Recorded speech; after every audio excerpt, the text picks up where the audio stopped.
So we return to the second part of our discussion on the preface to the Lyrical Ballads. So here again, we do see a lot of repetition of ideas, so we'll try to sort of push through that and sort of get to the main crux of what he's trying to get at in the rest of his essay. So he starts off by talking about what is a poet. All right. And here he says, so what is a poet? To whom does he address himself? What language is to be expected from him? So these are the questions that he's trying to sort of answer for us. So he's a man speaking to men. Yeah, a little bit of gender bias is there, but whatever. Let's assume that he's talking about a lot more and not just men.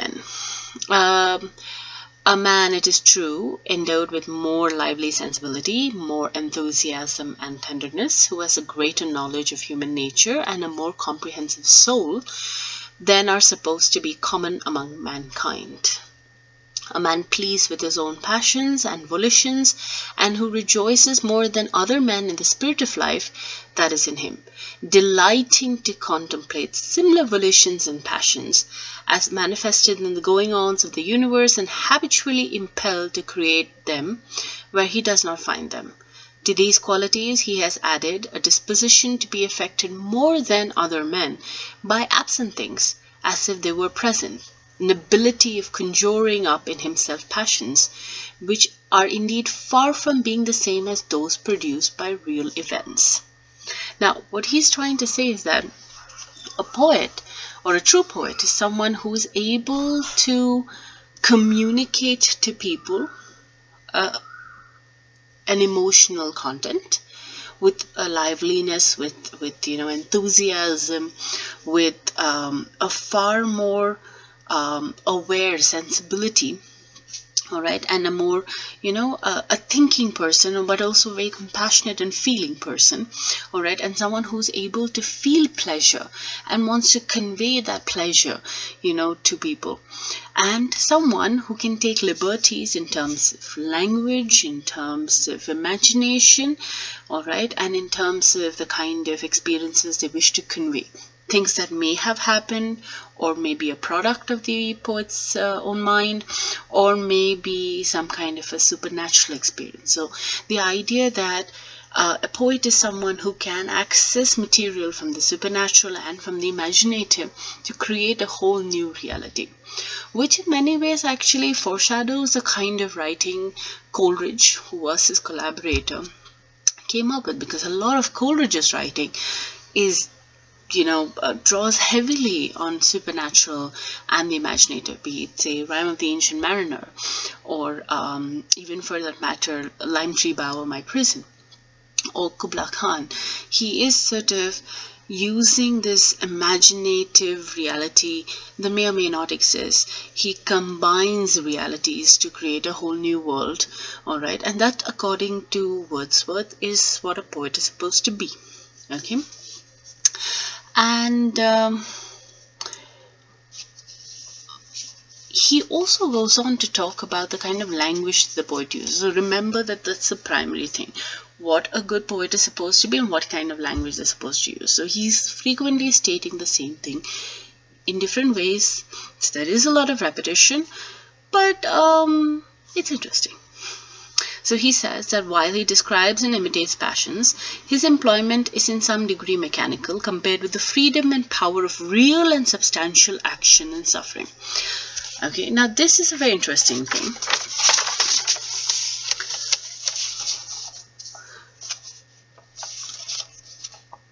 So that it will be the wish of the poet to bring his feelings near to those of the persons whose feelings he describes, nay, for short spaces of time perhaps to let himself slip into an entire delusion, and even confound and identify his own feelings with theirs, modifying only the language which is thus suggested to him by a consideration that he describes for a particular purpose, that of giving pleasure.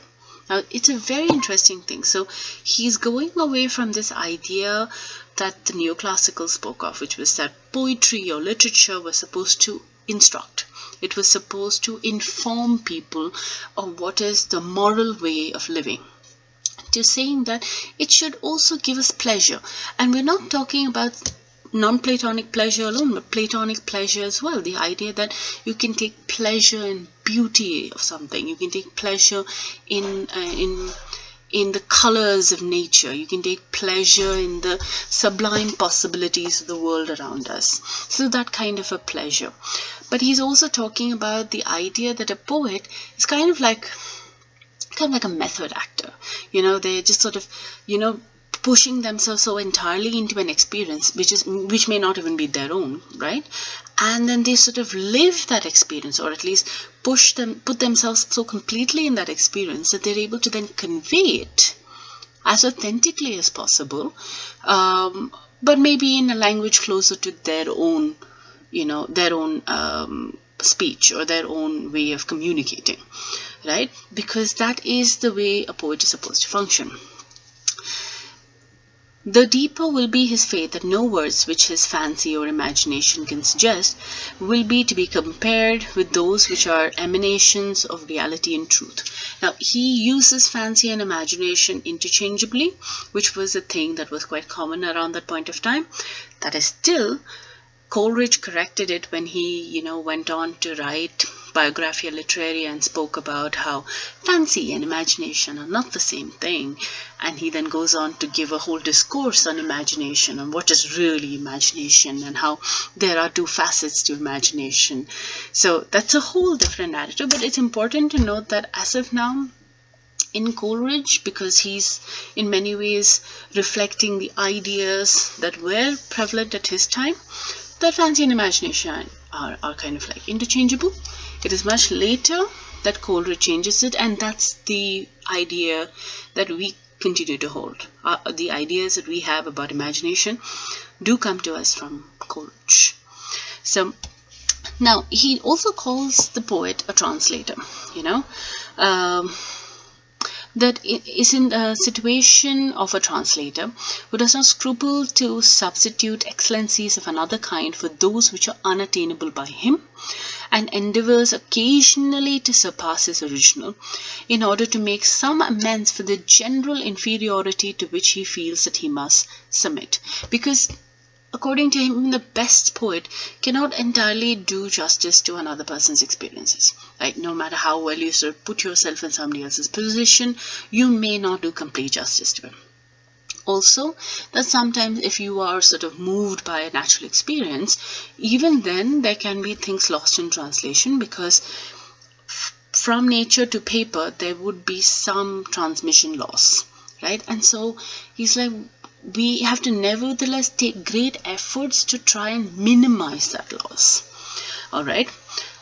And this is where it gets interesting, because he now also proposes another very interesting idea when he says, poetry is the most philosophic of all writing, and he quotes Aristotle here. So he says, it is because its object is truth, not individual and local, but general and operative, not standing upon external testimony, but carried alive into the heart by passion. Truth, which is its own testimony, which gives competence and confidence to the tribunal to which it appeals, and receives them from the same tribunal. Poetry is the image of man and nature. Now, what's interesting over here is that he is talking about the idea that truth is subjective. Now, up till this point of time, this is not a concept that was quite popular. So you can also see how these very modernist concerns are slowly seeping into romantic literature. Because romantic literature becomes that shift that we have. A lot of the ideas they present for us show us a change in the thought process of people, and which is then further taken ahead with the Victorian age, and finally we fall bang into the modern era as we define it. All right, for their time, of course, whatever they're living in is the modern era, but when we understand it in terms of what we deem modernist concerns, we can see that seeping in, this idea of the relative truth. right? And that's something that he's actually discussing. So it's very interesting. Now, he keeps talking about the idea of pleasure. So that's really important because that's something we're going to go into a little more detail, because he says that, wherever we sympathize with pain, it will be found that that sympathy is produced and carried by the subtle combinations with pleasure. The idea that they have to sort of come together for us to experience pleasure. Again, this is not necessarily the non-Platonic idea of pleasure.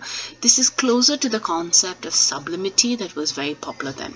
That's something we're going to elaborate on a little further, because it's important to our understanding of what Wordsworth is saying, and it's a very central tenet of Romanticism.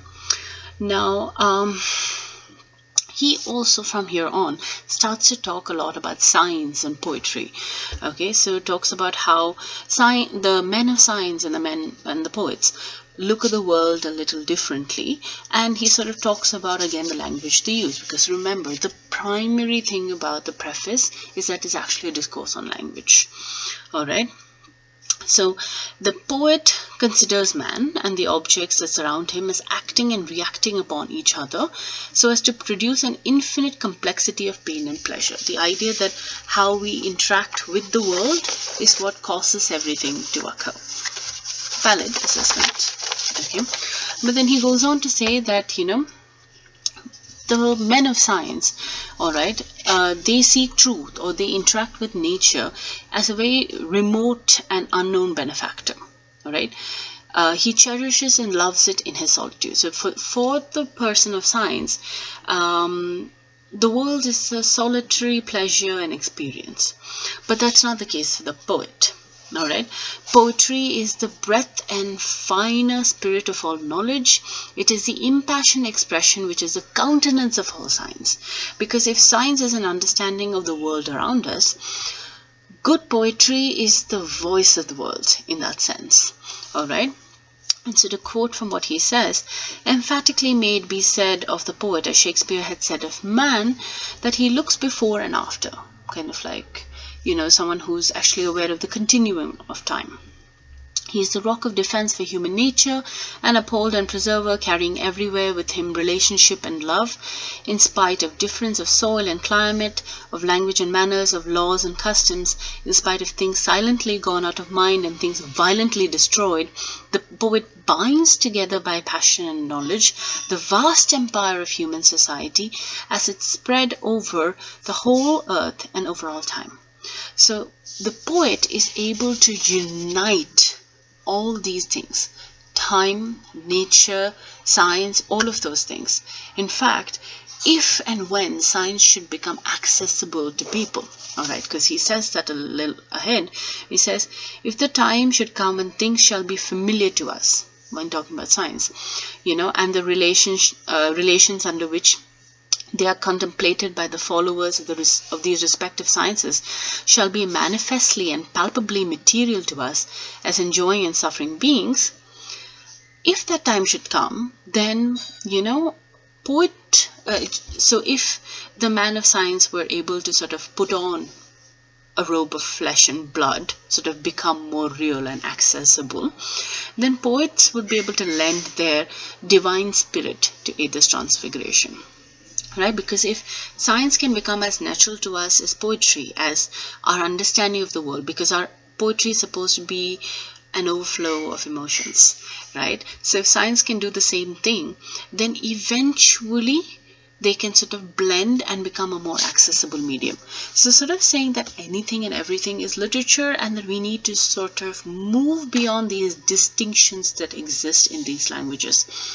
It's a very interesting idea, because even to this day, we still haven't sort of bridged that idea that there could be an accessible language of literature.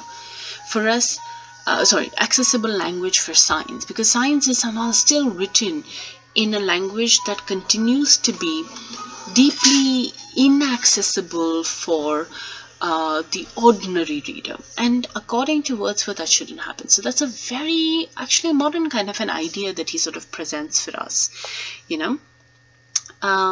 Which is why he then again and again elaborates on the idea that the poet should not be seen as someone who is distinctly different from other people.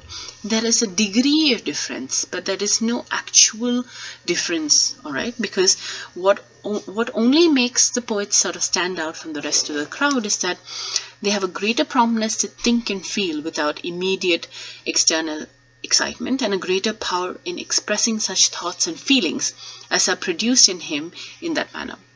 So someone who feels deeply and is able to sort of express it with clarity, right? Both things are happening. So there's the rationality of this person of science, which after all, by the way, was the groundwork, the primary concerns of the neoclassical age, rationalism. And the Romantic age is all about imagination, freedom, individuality. And so they're like bridging the two ideas, right? Which kind of makes sense considering that it is, after all, the Romantic age that gives us science fiction, right, in the form of Mary Shelley's Frankenstein. So he is talking about a bridge that can exist between these two spaces, and if a true poet is someone who can sort of feel and think the human passions, and they are able to sort of express it more vividly, why should their language be any different from the language of the people, right? They are, after all, as he puts it, poets do not write for poets alone, but for men. So they must write in a language that is accessible to people. If they don't write in a language that's accessible to people, they defeat the purpose of poetry. They defeat the point of why poetry is written. Because if they only want to be understood by a certain set of people, then they're not really poets. They are writing for flattery and to feel some kind of, it's like a status symbol rather than true poetry. So this is where he again elaborates on an idea that I discussed previously, which is poetry is a spontaneous overflow of powerful feelings. It takes its origin from emotion recollected in tranquility. The emotion is contemplated till by a series of reactions the tranquility gradually disappears, and an emotion kindred to that, which is before the subject of contemplation, is gradually produced, and does itself actually exist in the mind.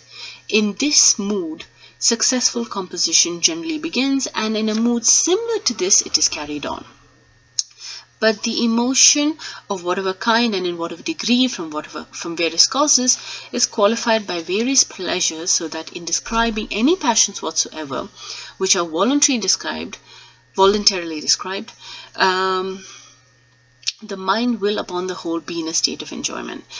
Basically, spontaneous overflow. Then you sit in tranquility. The emotions recollected in tranquility. The tranquility fades. The spontaneous overflow comes back, and there's a state of enjoyment which all of us sort of reside in. And that is basically what he's getting at through the entire piece, because only by then you can produce impassioned poetry. Now, as mentioned earlier, the central tenet of the Romantic age was the concept of the sublime. Now, different people have described or explained the idea of sublime, so in different ways. So Edmund Burke, for instance, connected the sublime with experiences of awe, terror, and danger. Nature as capable of generating the strongest sensations in its beholders. Kant, on the other hand, said, the ability to experience the sublime exemplifies, on the one hand, the limitations and weakness of finite humanity, because obviously we're so overwhelmed. But on the other hand, it's preeminence over nature, even when confronted by the immeasurability of nature's magnitude and the irresistibility of its might. So at some level, it also shows our ability to have control over nature. We're moved by nature, but we're also in control. Twin warring ideas. So Wordsworth is basically then using this concept of the sublime to say that, mulling over the emotions causes the state of tranquility to fade out and be replaced by the emotion itself, and such that it establishes its hold over the poet's mind. right?